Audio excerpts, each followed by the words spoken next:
במכבי מקווים ששחקנים נוספים יצטרפו היום אל אבי נימני, היחיד מבין שחקני מכבי ששומר על רמה סבירה מתחילת העונה. הפועל פתח תקווה פתחה את העונה בשני הפסדים, אבל מאז ניצחה 3 פעמים ברציפות וחזרה למקומה המוכר בצמרת.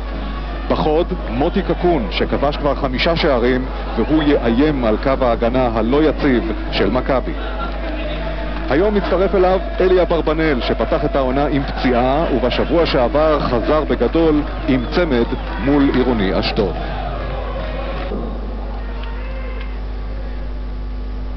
הקדומיה לזכרו של אביו של וליד בדיר, שנפטר לפני יומיים. וליד בדיר כמובן ייעדר מן ההרכב של הפועל פתח תקווה היום.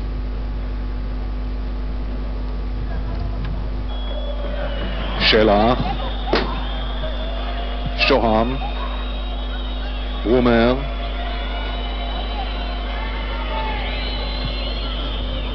כפיר חיים, קלינגר,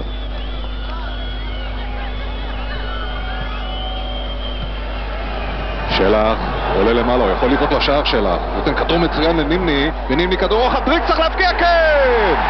1-0 למכבי תל אביב. סוף סוף מכבי תל אביב יצאה מן המשחק המרדים שלה, האיטי הזה, מסירות הרוחב הקצרות, וסוף סוף הלכה לעומק, התקפה יוצאת מן הכלל, שלח מתחיל אותה, נימני ממשיך אותה, ודריקס בנגיעה קלה מסיים אותה בתוך הרשת. אנחנו בדקה השמינית, מכבי תל אביב 1, הפועל פתח תקווה 0, שער רביעי של אלי דריקס העונה. השער הזה של אלי דריקס הוא שערו 100 במדי מכבי תל אביב. שער חשוב מאוד גם לדריקס וגם למכבי. קוזושווילי, כדור טוב מאוד לאבס שלא מצליח להשיג אותו, שלח ראשון והוא מרחיק את זה החוצה.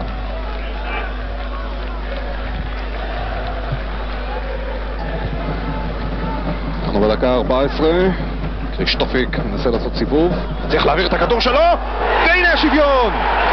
איזה יופי של שער, דניאל אבס הוא הכובש. הבישול הוא של קרישטופיק, ופתח תקווה בתוך 7 דקות משיגה את שער השוויון. קרישטופיק מושך את זה עד הקו, הנה הכדור, והפס מגיע בתזמון מצוין, וברוב לא יכול להגיע לכדור הזה.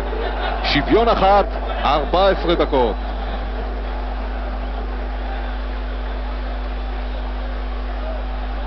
האיש עם החולצה הירוקה הוא אלון מאיה, שחקנה הפצוע של הפועל פתח תקווה. עוד הרבה זמן ייקח עד שהוא יחזור למגרשים. הפועל פתח תקווה מעלה שחקנים רבים לקראת הקרן הזאת. גולדברג היה צריך להרחיק את הכדור הזה, אבל אברבנאל משתלט עליו, עדיין אברבנאל עובר כמעט את כל ההגנה של מכבי, ואחד מהם מפיל אותו.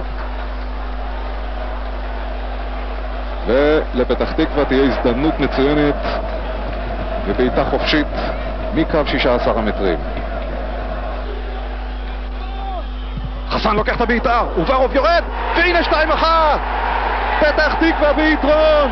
אברבנאל עם הריבאונד לתוך הרשת. אנחנו בדקה 33, והפועל פתח תקווה שהייתה בפיגור בדקה השביעית מובילה עכשיו 2-1.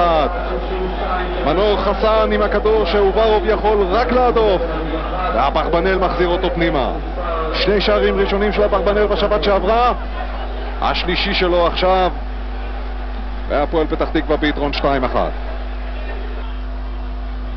שוהם ודריקס, דריקס מכניס טוב מאוד את נימני, נימני לבד, ונימני נופל בתוך הרחבה. לפי התנועה של השופט הייתי בטוח שהוא מצביע על הנקודה הלבנה, אבל הוא בסך הכל הורה להמשיך.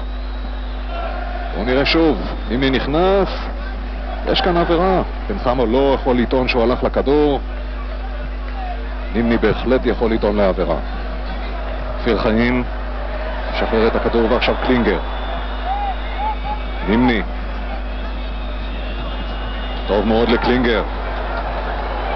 יש 4 תל אביבים על 3 פתח תקוואים, והנה גולדברג מגיע, וגולדברג צריך לעשות את הסיבוב, 2 חוסמים אותו, עושה את הסיבוב יפה מאוד, ונימני החוצה.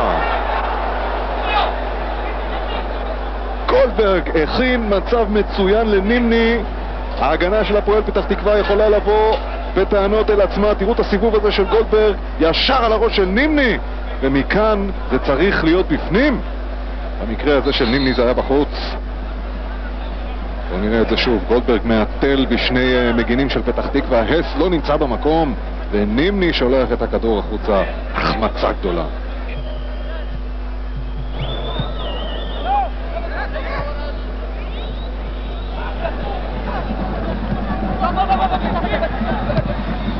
דריקס לא בנבדל, קבל את המסירה מצוין מצרפתי, ודריקס מעביר את הכדור לגולדברג, יס יוצא, וגולדברג ונימני, והס לא בשער, ואף אחד לא מצליח לשים את זה ברשת. הנה המתנה הגדולה שמכבי מקבלת מן ההגנה של פתח תקווה, הפריצה של דריקס, היציאה הלא טובה של הס, גולדברג, וקוזושווילי עוצר את ההתקפה הזאת.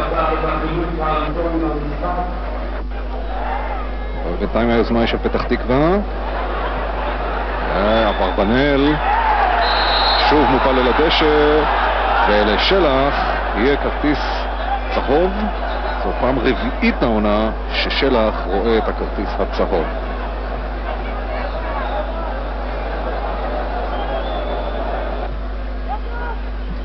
מועצת החכמים של הפועל פתח תקווה סביב הכדור הזה. ארטון שם, והכדור בעמוד. הבעיטה הייתה של מנור חסן בסופו של דבר. כולם חיכו לפלצ'ר או למרטון, ובא מנור חסן וזעזע את העמוד של אוברוב. נימני, פיר חיים, זוהי נגיעת יד של בוארון. מה חושב חיימוביץ'? מגיע פה צהוב? לא מגיע.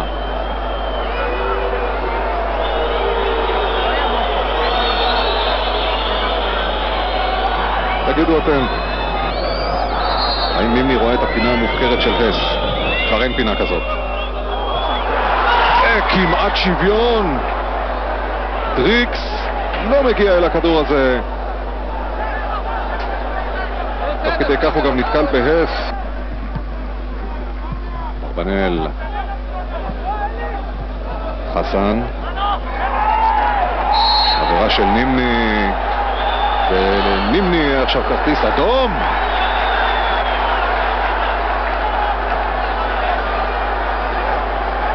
נימני מנסה להבין רגע מה קורה פה. עכשיו הוא גם בא לשאול את חיימוביץ'. זוהי עבירה מאחור. נימני מבקש מחיימוביץ' הסברים, אבל זה לא עוזר. רבותיי, ברגע שהשופט מניף את הכרטיס זה גמור וזה אבוד. הנה נימני במרדף אחרי מנור חסן. כן, הוא נותן לו בעיטה ברגל. השאלות כאן מיותרות. דריקס מצליח לסדר לעצמו את הכדור. איפה אתה קוסיץ'? שואל דריקס. הוא רואה רק את פלצ'ר מול העיניים. הנה קוסיץ'. מה יעשה קוסיץ'? עובר טוב, נכנס טוב. אז זה צריך להיות שער של חג'אג'. יש שם פנדל. או שהיה נדמה לי. היה נדמה לי. ומה שלנו נדמה היה כיד, מתברר שהיה פנים של קוזושווילי. לא יד ולא פנדל.